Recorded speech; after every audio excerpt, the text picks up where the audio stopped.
Stacie Smith. I'm from Yellowknife, and I'm of the Councillor people. First off, I would like to recognize that we are on Treat Jagme's territory, home of the Yellowknife's Denny First Nation, as well as the North Slave Métis. Usually when we do any sort of council, we make sure that we recognize which lands we are on. I know in recent years, recent weeks, there's a little bit of a debate on also being traditional lands of the Kincho, so that'll be interesting coming forward. The role in which Indigenous women, and all women actually, have on reconciliation is pretty profound. But I speak to you only as one Indigenous woman, one woman.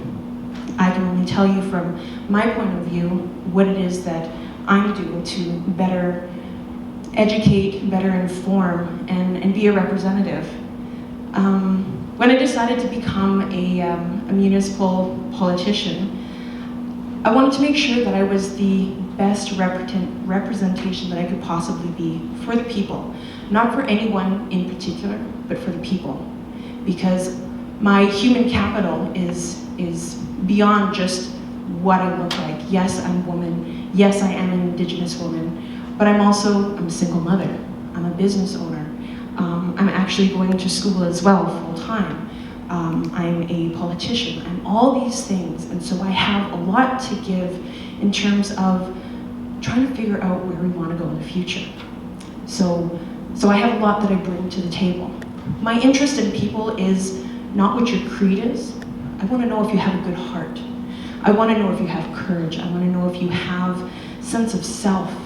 I want to know who you are and what you bring to the table.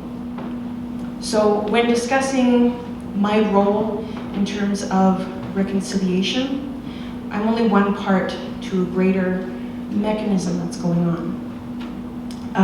The one thing that I will read is something that I heard not long ago, and it hit me. It hit me hard. And it was actually quoted by, his name is Eugene Arcan, and he was on the forum when putting together the Truth and Reconciliation action plan. He was there, and he said, "We, as the Indigenous people, want you to know who we are, know our names, know our numbers, and we don't want your pity. Don't think for a second we do what we do because we want people to feel sorry for us. Days are done. We want real reality. We want to share these truths with adults, but more importantly, with young people. Because those people, they're going to be the ones that change the country. And that's just it. I, as a politician, I, as a woman, what I do today is not going to be as important as what our young people do. So my greatest role in reconciliation starts with my children. It's to break the systemic trauma that has been passed down from mother to child. As women, we are powerful beings. We create life, we're the nurturers. And we hold our children's hands until they no longer need us to hold their hand. We are their teachers. And when we are old, we're the wise women. As women, we have always held a quite profound place in history. For Indigenous women, it was the wise woman that the chiefs would go to ask for their opinion. And somewhere along the way in colonialism that got lost, where women were less than. But women, we hold history. We hold, like I said, we're the givers of life. We're the ones that teach the children. So that's our role in reconciliation, is teaching our kids, a better way in which to move forward. I want to teach my children, it's okay to go out and, chase after your dreams, for one. You don't have to be ashamed of yourself. I have 2 boys of my own, and the interesting thing about them is they are both biologically the same, from the same parents, but I've got one that is passing white. He's pale skin, blue eyes, born with blonde hair. How that happened, I don't know. And then I have another son who's brown eyes, dark skin, dark hair. And both are going to have completely different experiences within life. I'm going to have one that might feel so ashamed of his color because he'll be mistreated out and about. And I'll have another one that might be ashamed to come forward and tell people, I'm Native. Because for one, Native people aren't going to believe him. And for second, other people are going to treat him different because they know he's Native. So they're going to have completely different outcomes. So what my job is as a parent is to be able to teach my child, it's okay. It's okay to be okay with yourself and don't be ashamed of it, for one. Because there's nothing to be ashamed of. The things that happened in the past happened in the past. Our job is to move forward and not hold on to the past. And that's the difference right now. They say things will get better before it gets, things will get worse before it gets better. And that's where we're sitting right now, because reconciliation has that ability to either make a person really, really mad or really, really happy. And there's no middle ground at the moment, because the word sometimes has two meanings. I was actually talking with a friend of mine this morning, and we had this same discussion because I was telling her I was going to be here. And she agreed with me on this. She said, the word has so much negativity with it because you, or not even you, but as a non-Indigenous person, it wasn't you who did these horrible things to me. They weren't done to me, they were done to my grandparents. So it's not your fault, and it's not my fault. But what we can do moving forward is we can mend that relationship. We can honor the truth, yeah, this happened, and figure out a way together to how to move forward from this. And it's a trigger when speaking about reconciliation. People don't want to be blamed for something they didn't do. And so we have to get past what the word means to them and what it means to everybody else. It's a moving forward, and it's making sure that it doesn't happen in the future. So going back to what I was originally saying, my role as a politician, all those things don't compare into my role as a mother. I can go out there and tell you all these wonderful things that I'm doing. That's great. But they won't have as much of an impact as what I'm doing for my children, who will be the ones who change tomorrow. And that's what I'm working towards. So thank you so much for inviting me and listening. I really appreciate it. Merci.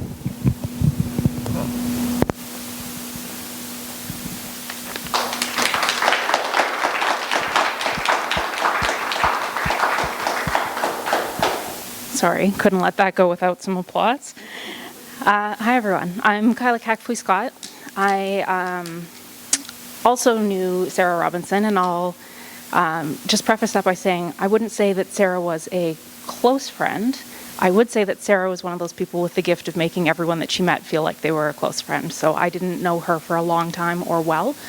I met her originally in 2016, I think, through the BAMP Forum, and then had the pleasure of overlapping with her a few times through that organization and through some work with the Public Policy Forum.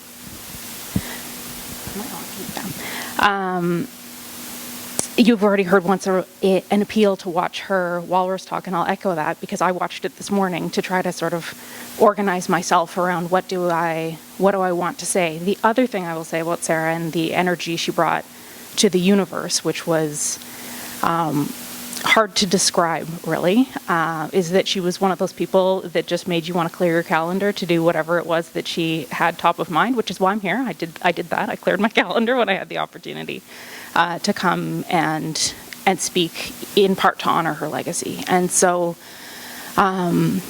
Sarah was very much about Indigenous women specifically, and she used that word specifically to remind us that we can't take for granted when we're talking about women, or when we're talking about Indigenous issues, or when we're talking about reconciliation or human rights or any of those things, that if we don't make the point of specifically naming Indigenous women, then we're not making a point of specifically understanding the unique challenges that are faced by that group. And so as my final sort of grounding, as I ran out of my office on the way over here, I remembered I have a daily affirmation card set for Indigenous women, and so I pulled one, and here's what Sarah sent to me and to you. Daily affirmation. I have so many opportunities that the women before me did not. With gratitude, I hold their memory in my heart as I continue building a better future for those to come. And I think that's what she did in 35 years, pretty impressively. And I think that's really the work, and that's what she tried to highlight, the work of Indigenous women in some pretty unique ways. So I had a really nice introduction, and thank you for that. I'll just give a little bit more background on myself. I'm Kakfwi-Scott on my dad's side, so I'm originally from Fort Good Hope, and that's where I lived as a baby. Fort Good Hope is further north. It's right on the Arctic Circle on the Mackenzie River. And then on my mom's side, I'm Scottish-Canadian. My mom is Dr. Marie Wilson. She was one of the commissioners with the Truth and Reconciliation Commission. My dad was and is an Indigenous leader with a long history here in the territory, and he was one of our MLAs and cabinet ministers and premiers as I was growing up. And so the work of our family and of my life and the environment that I've grown up in, long before we called it reconciliation, really is that. And I come back to that often and reflect on it because I think one of the risks, like having it be a named thing, and I joke about it as being capital R reconciliation, you know, if we brand it, then it's a thing that people can like or not or be over or whatever, and we lose the action behind it. And that's really, I mean, if you look it up, which I also did this morning because this was not the headspace I was in at work this morning, it's the act of reconciling. And the Truth and Reconciliation Commission, when they put out their reports, were purposeful in naming those not as recommendations but as calls to action. That is an appeal to everyone in your individual roles and in your professional roles, whatever those may be. That is for every person in Canada to understand the history, the truth of this place, the stories behind it, and then to deeply interrogate what it is that needs to change about not just how you do your work, how you live your life, foundationally who you are in ways that maybe you've never been asked to question. And so, you know, Sarah would focus on the stories behind things. It's important to understand the long stories and history behind Indigenous women in this country in order to understand how that manifests now, because these are not things that happened 100 years ago and we need to talk to each other about them so that we can say, too bad all of our ancestors sucked, but good thing that we're good friends today. But so we can understand that those are not long ago and far away things. Those are things that continue today that have become so normalized that we don't actually see them happening anymore.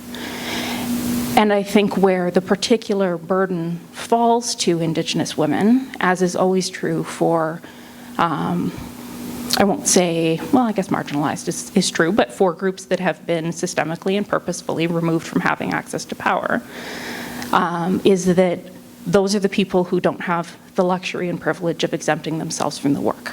You can't be an Indigenous woman in this country and not understand that things are deeply flawed and need to change, in the same way that you might be able to exempt yourself from that conversation if it's not actually affecting every part of your daily life. So those are things that I want to highlight. I know you guys have had a really full week, and I want to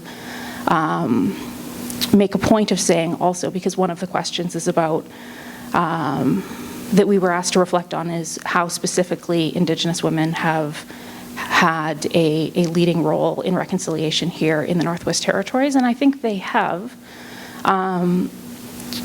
But I also think the Northwest Territories and Indigenous people and non-Indigenous people here have had a leading role in reconciliation in Canada and have really been at the forefront of many things. And so I want to make a point of naming that. You know, the first government in Canada to acknowledge and apologize for their role in residential schools was actually the government of the Northwest Territories. And that apology was given by my dad when he was premier, he himself being a residential school survivor, because it's not his role as an Indigenous man and a residential school survivor to make that apology, but it was his role as the head of government. He was just able to understand that maybe faster than other governments were because he had skin in the game. And so whatever all of your roles are, and I did have a quick look at all of your bios, you're a very impressive group. I think that's the part that's really the reflection, and maybe some of you are deep into this work, and maybe some of you are thinking about it differently this week, and maybe some of you are sitting here being like, what are they talking about?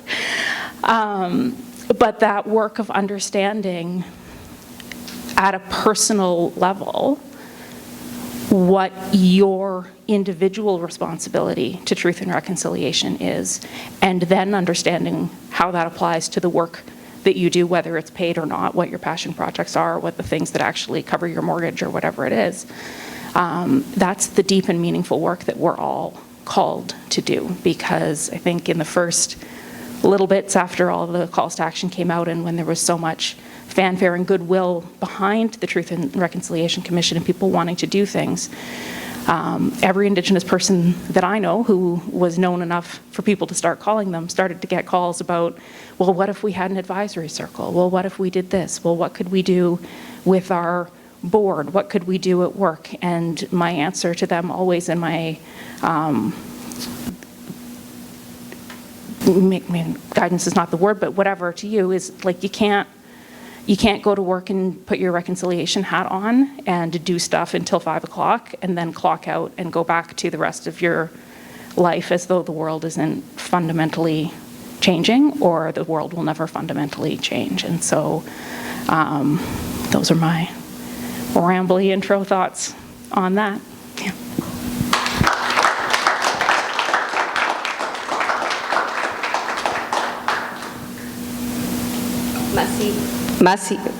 Merci to both of you for those introductory thoughts.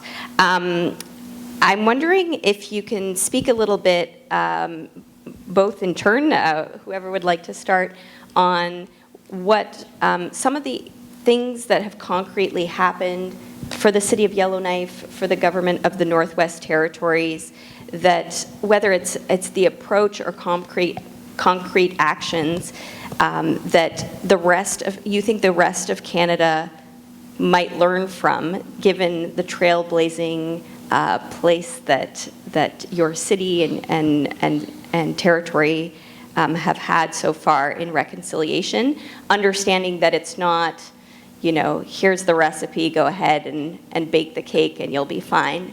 Some thoughts on that? Sure, I'll take this one. Some of the things that from the municipal level, we have and I guess it's considered an action plan. It's our reconciliation strategies. We actually just had a communal invitation last week. So we had a lot of people come from the community and sit down and talk to us about, what do you want to see? We have these calls to action. We're looking at the ones that, we can, as they were saying, tackle now, and, slowly grow on, build on what the action plan is, all the things that we've done. And one of the interesting bits was, we were talking about, it shouldn't be a checklist. Yep, did that one. Yep, we got a monument, we did that one. This shouldn't be about, how many things you've ticked off the list. These are things that are basic human items. We're not talking about a grocery list, we're talking about basic human needs. Recognizing that, yes, these things happen. And so we're discussing about how we want this to be real reality. So the city really likes to take into consideration, talking with YKDFN. We do have chats with the Tlincho government. We do have chats with different Indigenous organizations within town discussing about, what it is that the city can do on the municipal level to assist in stepping forward. Really proud with the work that we've done. At the very beginning, we did have an Indigenous advisor. Unfortunately, their role wasn't able to maintain, but she was able to get the ball rolling on what it is that we as a city should be able to do. And then, it was handed off to the city and our department heads to be able to take that and see in which capacity that the city could continue with it. So, You'll see on some of our stop signs, we now have Indigenous words on them to be able to recognize the languages that we have here. We do have plaques and monuments. We do have things in the work to be able to have. We're looking at getting an arbor. That's one of the things that was really big, a meeting place. We have the beautiful Sambake Park out there, but we're also talking about an arbor, a place where, you know, we could have amazing drum dances, and it's not just out in Deda or it's not out in Betchikong. It's here in town, and it's everybody gets to partake in it. So being able to be at that forefront, to see the work that's happening, and how much our city administrators just gung-ho about, we need to get this done. I think that's the joyous part in it, to see that people want to do this, not just, yeah, we checked that off, yeah, got that one. People want to do this. People in council want to do this, and it's not seen as an anger thing. It's seen as a, yeah, this is something we should have been doing long time ago. So that's from a municipal level. Unfortunately, I don't know from a territorial level. Maybe you can jump in there. Yeah, so I won't speak for the JLWT as a whole. But the JLWT did issue a formal response to the Truth and Reconciliation Commission's calls to action, and that's publicly available. So if anyone's truly interested, you can Google it and read all about it. I work for the Department of Health and Social Services, and so what I can speak to is the work that we've been doing there starting in 2013 to do a few things, to look specifically at Indigenous health disparities in the Northwest Territories, which are significant. As I'm sure you've heard, our population in the territory is 50% Indigenous. We have data to support the fact that basically on every measure of health that there is, the Indigenous population is doing worse compared to the non-Indigenous population. And so we started work in 2013 to be really specific in addressing that.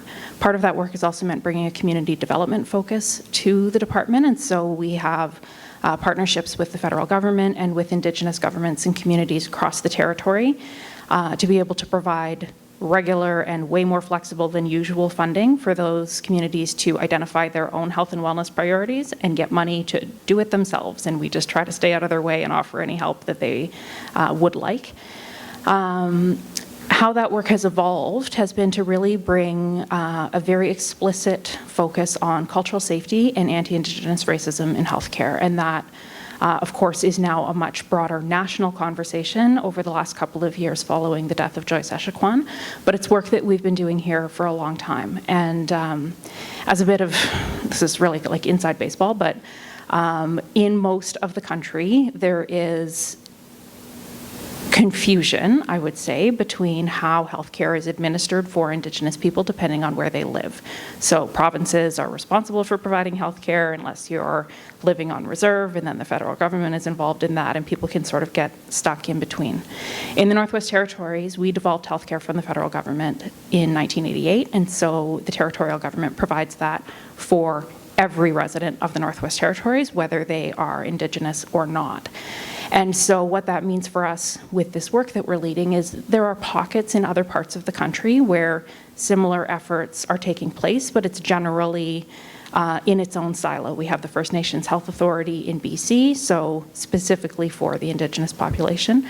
As far as we know, we're the only place in the country that has made it a priority for the ministry to say this is one of our overarching strategic focuses is cultural safety and anti-Indigenous racism healthcare, and we're backing that up with resources. So we have a unit that works on advancing that. We have mandatory training for every employee of the health and social services system. It is 2-day in-person training that we've evolved over the last number of years. And that's all been possible because we have had really, really, really supportive senior leadership through a series of deputy ministers who have basically said, you tell us what needs to happen and we'll back you up on it. And that's been some really uncomfortable conversations, because what we're good at is talking now more openly and more commonly about Indigenous health disparities, about racism, about, you know, these problems that need fixing. And we don't always get around to addressing the flip side of that, right? So if we have Indigenous health disparities, that's the result of inequity. People have unearned disadvantages.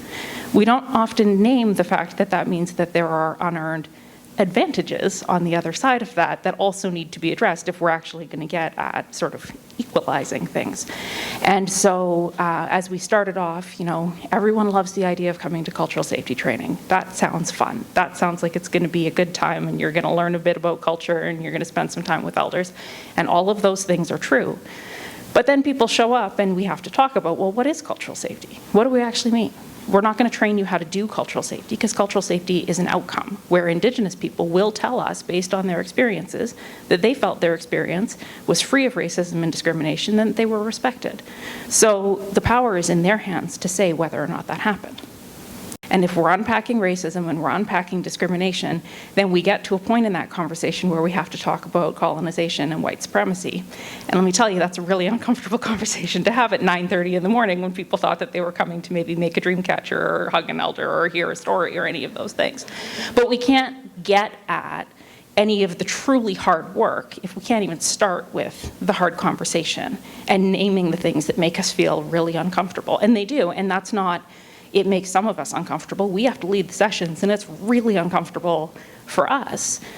But if we can't get past our own discomfort, how can we expect anyone else to? And so we try to really create, and this is actually consistent with everything I know about Sarah and how she approached her training, to really take to heart the responsibility of creating safe space for everyone to do their own hard work, whatever that hard work is, and to recognize that there's no pass on this. It's not easy for some people.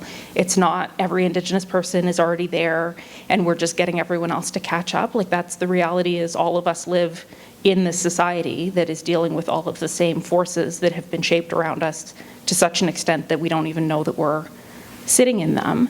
And getting out of that and taking the blinders off and sort of getting out of the black box so that we can have some light to shine on things is really hard and uncomfortable for all of us, and it varies day to day.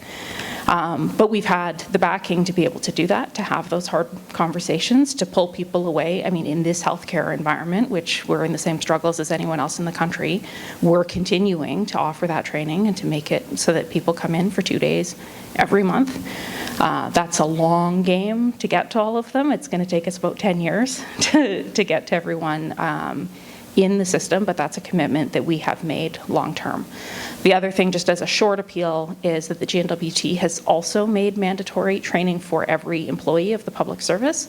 You have 1 year to complete it from the time that you start, and it is pretty comprehensive. It's 8 modules. It's called Living Well Together.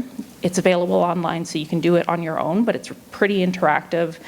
It took us 4 years to develop it, and it is publicly available because, having put all of that time and effort into it, we didn't want to, have it only be for people who work for the government. So if any of you on your way home are like, oh man, I just wish I sure knew lots more about the Northwest Territories, it is a great resource, and it is available to you, or if you want to send it to any of your friends or family to learn more. Some of it's specific to this history, but a lot of it is just good to know in general and contributes to education around this conversation.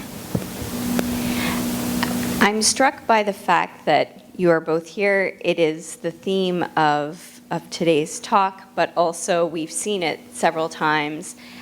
There are a lot of Indigenous women who are playing an important leadership role in this territory and who've played an important leadership role and continue to in reconciliation. Why do you think that is? I don't think there's a reason. There's lots of reasons. And one of them, Stacie touched on, like, it's hard not to think about those things as you're literally carrying them into the next generation. And it's hard to exempt yourself from a conversation when you're navigating those dynamics on behalf of your children. Not to say that the only role that women have in society is as mothers, or that all women are mothers, but we also know that, even if you're a woman who has a job and does other things, you're probably carrying the lion's share of the child rearing responsibilities, because there's research to support that too. So, there is a lot behind cultural and societal roles in building family and community and society. And so where things have been enacted to make that dysfunctional, of course women are going to have enormous roles in taking that apart. I think also, you know, the role of the wise women, and as maybe you heard when you were in Betchiko, one of the things that I think is interesting as a dynamic is what we tend to recognize as leadership. And, you know, generally it's like who's on camera, who's got the main microphone, who do we give the job title to, and that's who the leader is, and not all of the other people that are part of the community of making that possible. But there is long history of leadership for Indigenous women in this place, not always in the role of leader. And there are stories about how part of that is a legacy of governments coming in and saying, well, you have to name who the leader is because we need to know who our guys are going to talk to. And that's the only reason that we have that structure, rather than a recognition that everyone contributes their own gifts in different ways to the functioning of the community. I think also where you can see really meaningful differences, and this is true anytime you're bringing people in that have not had access to an opportunity. And so in the government, just even within our own unit, I'll speak to this. The work that I just talked about has been housed in a division originally called Aboriginal Health and Community Wellness, then Indigenous Health and Community Wellness, with an Indigenous woman who was the director, who then hired a bunch of bright young Indigenous women. And so as we're, you know, now 10 years into things, I'm in a position to be able to introduce myself as being Assistant Deputy Minister, because there's been a pipeline for me to come in and work my way up through that department, and to make sure that coming behind me are other people that are having that same opportunity. And so that's not a fast change, but it's sure a change that's faster if you let someone new in the door and recognize that there is value that goes way further than the contribution in the moment, in the meeting, at the table, but through the legacy of network and connection and opportunity to foster new talent and to open up what we consider as qualification and what we value in our institutions and in our workforce and in our teams. Speak to the question? I totally can. I think Kyla pretty much covered the bases. I guess just to add on to it, I mean, we're looking at a good 20, 30 years where we've seen women come up in the workforce, and not just Indigenous women, all women across Canada. There's actually more employed women in the workforce than there are men. Aha, just so you guys know, I'm reading my macroeconomics. But I mean, that in turn, when you're talking just, again, the NWT itself, I remember being, when I was younger, you know, my aspiration was to, I wanted to be just like my mom, and I wanted to be an administrative assistant, because, you know, I thought that was the best job ever. That's what I could aspire to. And as I got older, I remember my mom telling me, you know, no, you're not going to be an administrative assistant. You're going to go beyond what I do. And that's, again, going back to being a parent and being able to allow my child to be able to open up more doors. We have generations of young women not being allowed to surpass any sort of role that a man would. And, you know, we're seeing now that, you know, we have many women across Canada that are in these leadership roles, but as like Kyla said, it's not so much a leadership role that's, you know, identified. It could be anything. A teacher is a leader. Principal is a teacher. A principal is a leader. Anybody that, you know, if you're working with daycare and, you know, you're a leader to all these younger generations, that's what a leadership role is. It's never a role that I do. I'm just one person out of many. It's not a minister, they're one out of many. It's all the other people that are action players within this fine game we call life. And we want to make sure that we're honing in on our craft and being able to allow the doors to be open for the next that are coming through. And as Kyla said, you know, we want to make sure that, you know, we're having more Indigenous women or women in general come coming up those pipelines with us. We want to carry them with us so that, we can swing them forward and be like, here you go. We've opened it for you. So we have a very engaged group here who always have lots of questions. So I'm going to hand it over to Deanna, who will lead the question period. And for the group, I encourage you, if you haven't asked a lot of questions in the last couple of days, to take this opportunity. I think I might just sit here.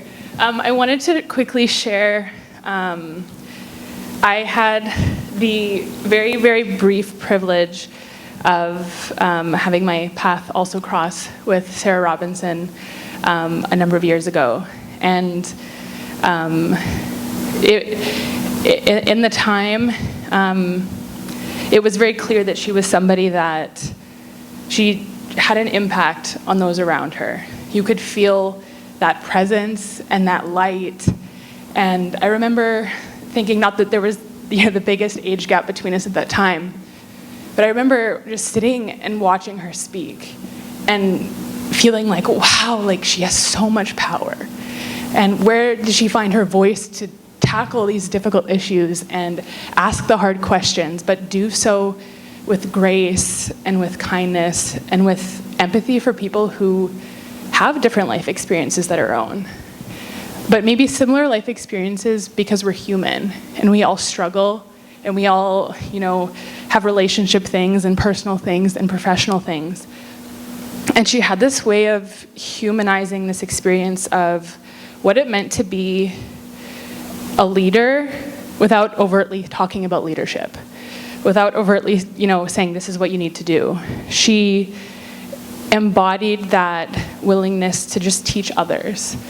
And since then, I think in being an Indigenous woman myself, I think back on that legacy and that impact she had on my life, and it really was an afternoon. I'm talking like a 3-hour session, and then it was gone. It was fleeting. And I guess I'm actually going to start with a question for both of you. In tackling these things, and we think about reconciliation as, something that we would need to do for future generations. Zainab and I had a conversation yesterday about thinking about struggle and pain and healing, but also the privilege that we have living in the present to honor our ancestors that are with us today and now, and we have an obligation for those future generations, for our children, to be the best versions of ourselves as we can. So my question is, dealing with this complexity, dealing with the reality of being an Indigenous woman in this world, how do you use your voice? How do you use your voice or feel comfortable using your voice when the world kind of can feel quite heavy sometimes? I'd have to say, there's no textbook answer to this. For myself, I grew up with a mother who was very powerful all on her own. Brief history about my mom. My mom is the oldest of 12 children. And after about the fourth one was born after her, she kind of took the role of caretaker, and that's kind of how it was, so that, my grandmother could go out and do a little bit of work to bring a little bit of extra money. So my mom was she's like the head of the household, is what I can describe her as. She's just a very powerful woman. She's not someone you wanna cross, but she's also just very nurturing and loving. And she's the person that I draw my power from. There's gonna be days where, I'm like, I just can't go to council. I can't face people. There's just so much hate out there. And she'll be like, well, you can either stay here and you can lay in bed and you can do nothing, or you can take the opportunity that you've been given and you can go out there and you can make a difference.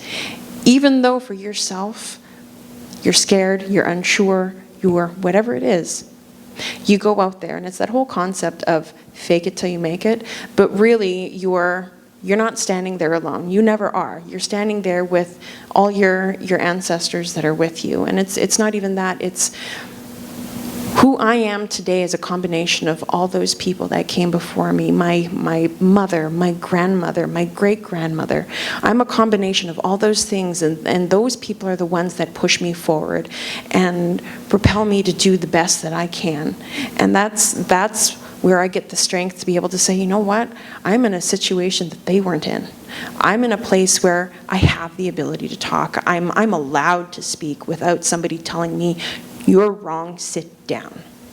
And I'm going to take that opportunity, and I'm going to make it as best as I can to represent the people that I'm supposed to represent.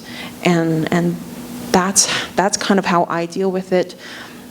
In my 4 years being on council, I've never in my life experienced so much racism directed towards me by people who don't even know me.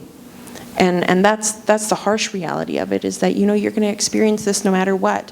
But I take that as kind of energy to push me forward, because I'm like, if I could change the mind of just one of those people, that in itself is pretty impactful. So I'm going to go out every day. I'm going to put on that smile that I have. I'm going to put on that great laughter that I have, because one of the things that as Indigenous people, how we are able to get through a lot of the things that we've had, why we're so resilient, is because we laugh. It's one of our Indigenous laws, the Dene laws. Laugh. Laugh as much as you can. And then everything else will just follow suit. I'll answer on a couple of fronts. So on a personal level, I mean, I grew up with a broadcaster and a politician as parents. So it didn't ever occur to me that I didn't have a voice. And that's been one of the interesting things as an adult who just shows up as a visibly Indigenous person, and people may or may not know anything about their background, is how often people are surprised by the fact that I feel comfortable having a voice and don't really apologize for it. Best case scenario, worst case scenario, how often people are offended by the fact that I think that's okay and put a lot of effort into trying to shame me for it. And so I think I had the advantage of a starting point where I wasn't trying to build up courage to that. That's just, you know, you have thoughts, you articulate them, you offer what you can. I think one of the things that I take very seriously as it's maybe something that I'm better about, it's a caretaker thing, like I'm better about talking about it to other people than living it myself, and so it's a practice for sure. But I am responsible for supervising Indigenous women, and we're doing really difficult work. And so part of what we talk about a lot, and I would like to say that it's because we started off with all sorts of great thoughts about this, but it's actually because we've really worn ourselves out and in some cases put ourselves in some harmful situations, emotionally, psychologically, whatever, is the importance of taking care of yourself in the work, making space to be honest about when it's okay and when it isn't, and recognizing that some days you can handle it and some days you can't, and just sort of normalizing that as part of it, like taking care of yourself in the work is part of the work. It's not taking you away from it. It's not a sign of weakness. It's like, in order to do this, we must also do this, and those two pieces have to be balanced and go hand in hand. So we're very purposeful about that. We've actually written it into job descriptions for people. If they come to do the work of cultural safety and anti-racism at the government, they have responsibilities for connection to community and connection to culture, and for caring for themselves as whole people. And we hold them to that in their goal setting and their performance planning, and we check in and make sure that people are honoring their self-care obligations when they're doing training and things like that. I would say, you know, this is space that I've chosen to occupy, and that makes a big difference. And so I generally feel like I can create a bunch of space for it and feel pretty generous. It's not often that I hit a wall on it, but I have definitely in sessions been like, I just don't feel generous today. Like I don't feel like offering anything more of myself. I don't feel like sharing my family story. I don't feel like unpacking anything else. I'm just mad that we still have to. And that's fine too. Like, you name it if you need to. One of the things that I think is extra layered is, of course, Indigenous people aren't offering that outside of their own need for healing and the things that they have been impacted by, right? So it can be damaging in its own way to say, grounded in connection to culture and ancestors, if that's something you haven't actually had access to. And there's lots of shame around that if people haven't had access and feel like that makes them less than. And so, you know, it's also just honoring that wherever people find themselves in this is a valid place to be, because they're there by virtue of things that have been purposefully done to them, however that's manifested through generations. And the other thing is a reminder, like, it took hundreds of years of hard work to get us to this point. So it's gonna take, I mean, hopefully not hundreds of years, but like, we're not gonna fix it in 2. We can't be like, oh my God, are we still talking about this? It's been like 7 years, let's get over it. You know, we at work try to frame that as this is legacy work that we are doing. So, you know, I too am a mom, I have Indigenous daughters. I sure hope that their lives when they're in a position to be talking about the role of Indigenous women in society is different than mine. I have immediate responsibilities, knowing what I know, to helping them to navigate the world differently.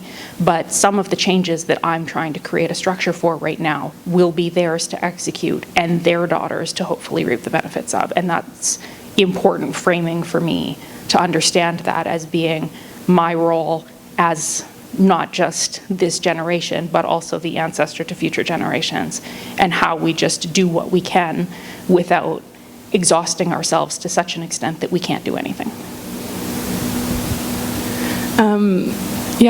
Miigwech, both of you, there's so much kind of to chat about, and I just want to acknowledge that. And I think I will turn it over to questions. I don't know if anybody, or comments, or even just, I think feelings. We don't ask a lot about feelings when we talk about these things, but just wondering if there's any notes. Emily? I'm just wondering, I feel the weight that you put on yourselves and that you have to have on yourselves. And I'm wondering, as a non-Indigenous person, what can I do to alleviate a bit of that pressure and that weight that you guys are just in because of who you are? That's a very thoughtful question. Honestly, I don't quite have an answer to that, because I think one of the things with systemic racism is a lot of the work has to be done by ourselves as well. We have to heal from all of this to be able to remove that weight from ourselves. Kind of like saving ourselves, we have to learn how to do that. Not saying that, you know, assistance isn't needed, because that's how we build a bond. Like right there in itself, by you asking, like there's a bond right there, because you've asked, how could you help? And that's amazing right there. The fact that you're thinking about that. As an Indigenous person, like I've also gone to counseling myself just to be able to. I'm one of the children that's kind of stuck in the middle. I'm half white, I'm half Native, and there's no real place for us just yet. We're kind of, are we supposed to be shameful that we're Native, or are we supposed to be shameful that we're white, or that we're not white enough, or that we're not Native enough? And it's something that we have to kind of dig ourselves out of and find a place for ourselves where we have sense of self. And that's a big part, because there's a lot of people that don't have that yet. They don't understand who they are, because it was ripped from us. The whole concept of being Indigenous, it's been taught through the ages that that's a bad thing, and it's not. And so just the conversation alone of how can I help, that right there moves mountains, because it tells me that, you know, you're ready and willing to assist when I should not need, but ask for your help to do it. So that's my answer in a nutshell. But my way in which dealing with it is completely different from the next person. So the next person could have a completely different answer. So there's no cookie cutter, but for myself, it's I have to be able to pull myself out of that dark place, to take that weight off, to be able to get through it. But the next person might need your help to be able to take that weight off because they don't know how to get there. And that's how every situation is going to vary.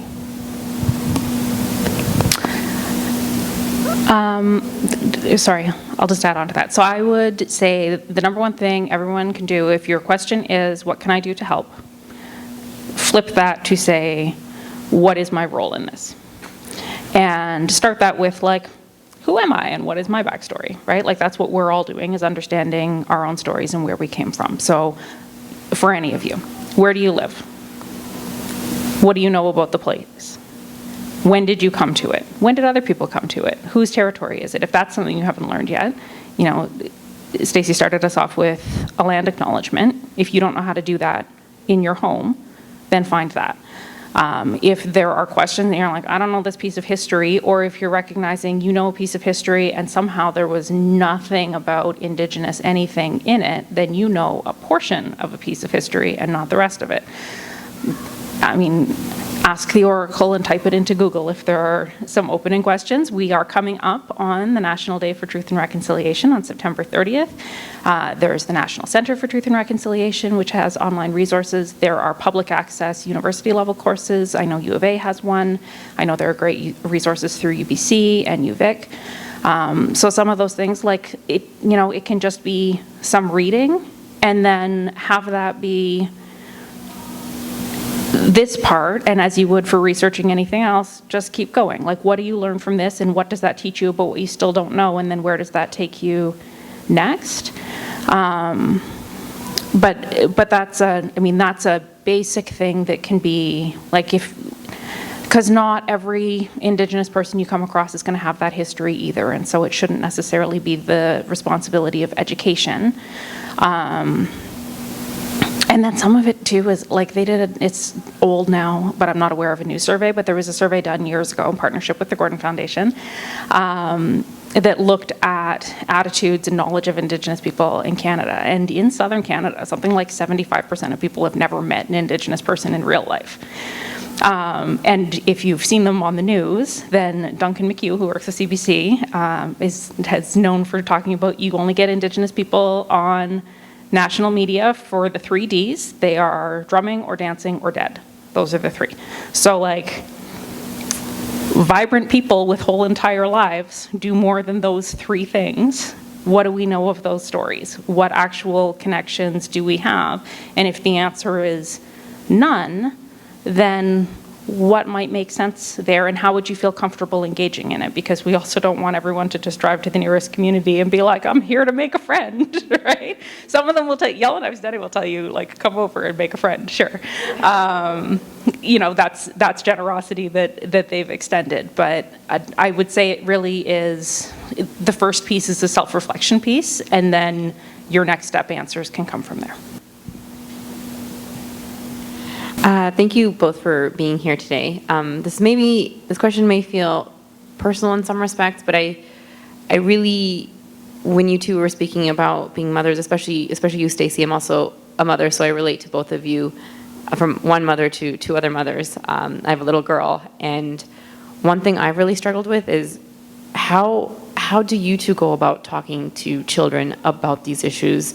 You know, I face racism, but in a different way, a very different way, and I struggle with that conversation as well. So I'd love to hear how you've gone about it and any advice you may be able to pass on to another mother here.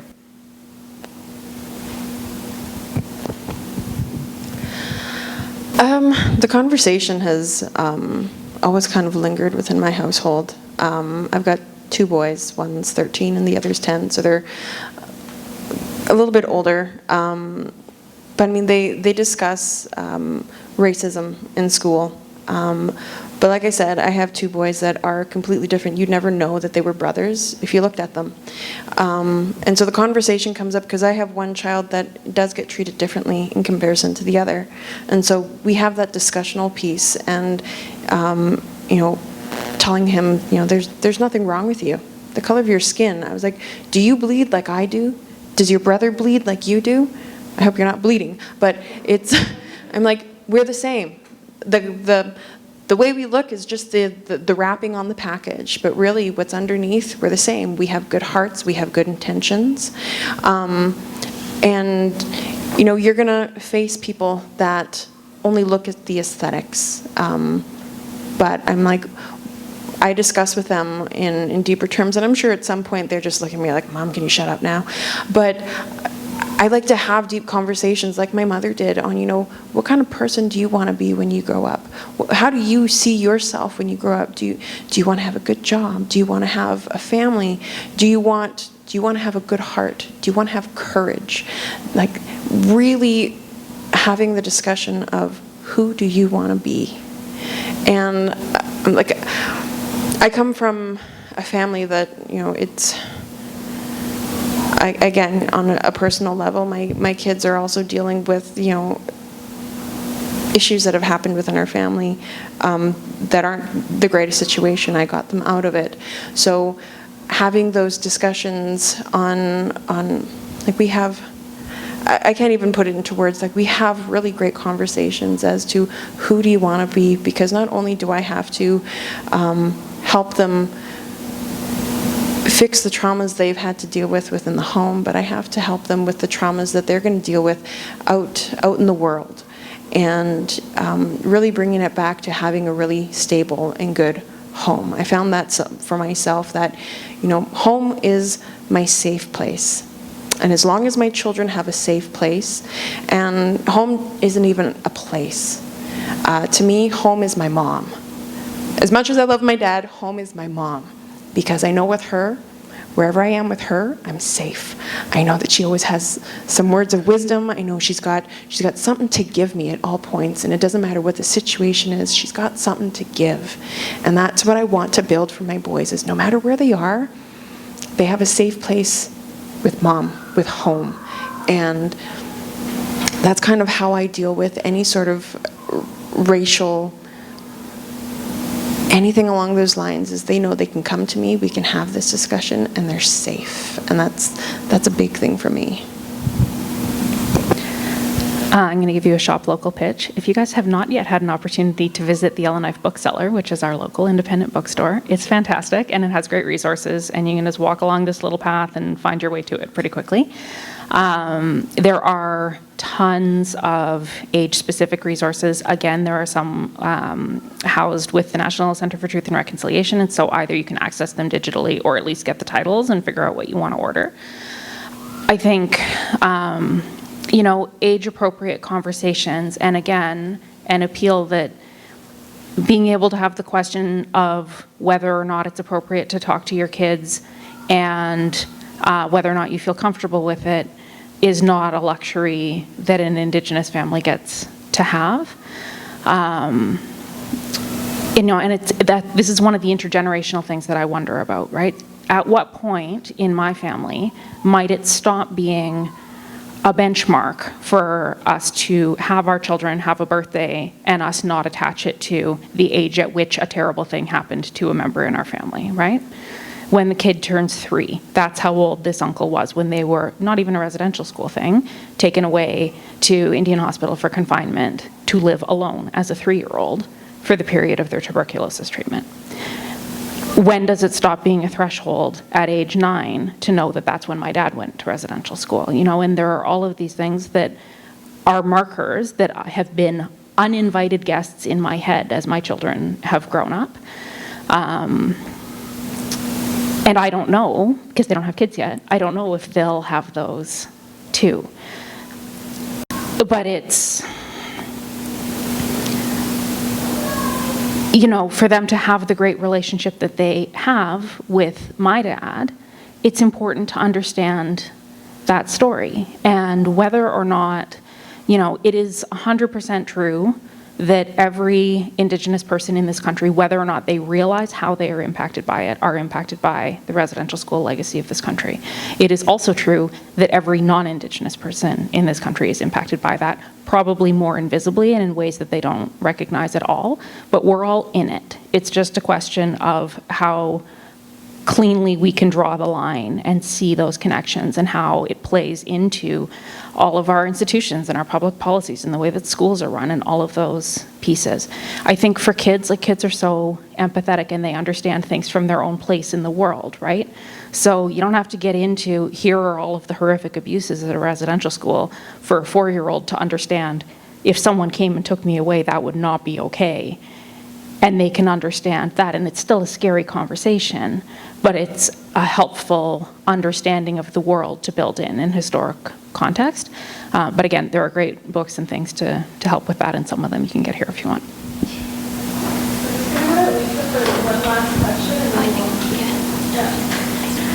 Thanks so much for coming here today and speaking with us. I work in healthcare, so a lot of what you talked about really spoke to me. I remember I'll try to keep this concise. I remember in medical school, the first week of medical school was Indigenous week, and I was so excited. This was like 10 years ago, but I was so excited that, we were starting off with really being engaged with, culture and understanding the different aspects that make up health. But somehow, it stopped there. We didn't have difficult conversations. It wasn't an ongoing conversation. And, I've had a chance to be involved with curricular development a little bit recently. And so when you're talking about personal responsibility, I'm reflecting on, what ways that might manifest as I go home. So I'm just wondering a little bit about, if you could speak with a little bit about how to ensure that this conversation is an ongoing conversation and not something that is, one time, and how to make, how to approach some of these difficult conversations in an impactful way, given kind of your work and background in this. So I think, my overarching thing would be, keeping it as a conversation, right? So the other disappointing thing that we tell people when they come to the training is, thing one, we're going to talk about really hard stuff, and maybe you weren't ready for that.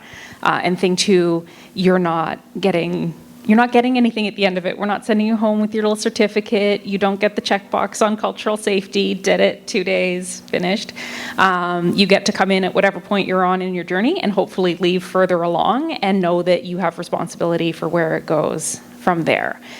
We're still developing as an employer what that looks like for how we're supporting ongoing, can we send out discussion questions? We're putting together a resource library so that if people are like, I've really been thinking about this, we can say here are 3 things you might want to read.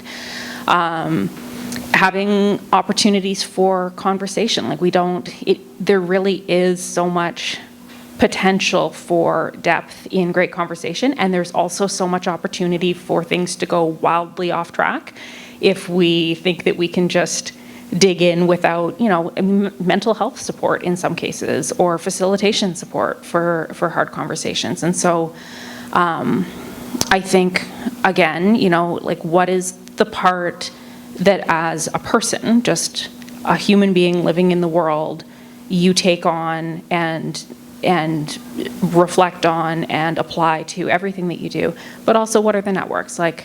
Not my first time coming across Action Canada and Public Policy Forum. You are influential people in your spheres. So what are those spheres, and where do you have influence? What are your professional associations, and what are their commitments? And if they don't have any, why? What does representation look like on all of those boards? And if it doesn't look great, why, right? Sometimes it's not even about having the answers, it's just making sure that people remember that there are questions. And that's honestly a big part of what we talk about at work is we don't know. We're doing stuff that doesn't have a precedent, so we can't say, here's the roadmap. We can't say, here are all the answers. If there were simple solutions, we would have fixed it already, because there are lots of other things in the world that need fixing too. So what we can try to get better at is the discipline of recognizing when we don't know, and beyond that, if we can really flex it, when we don't even know what we don't know, and getting a bit rigorous around shining some light on that so that we can find out who we need to talk to start answering some of those questions.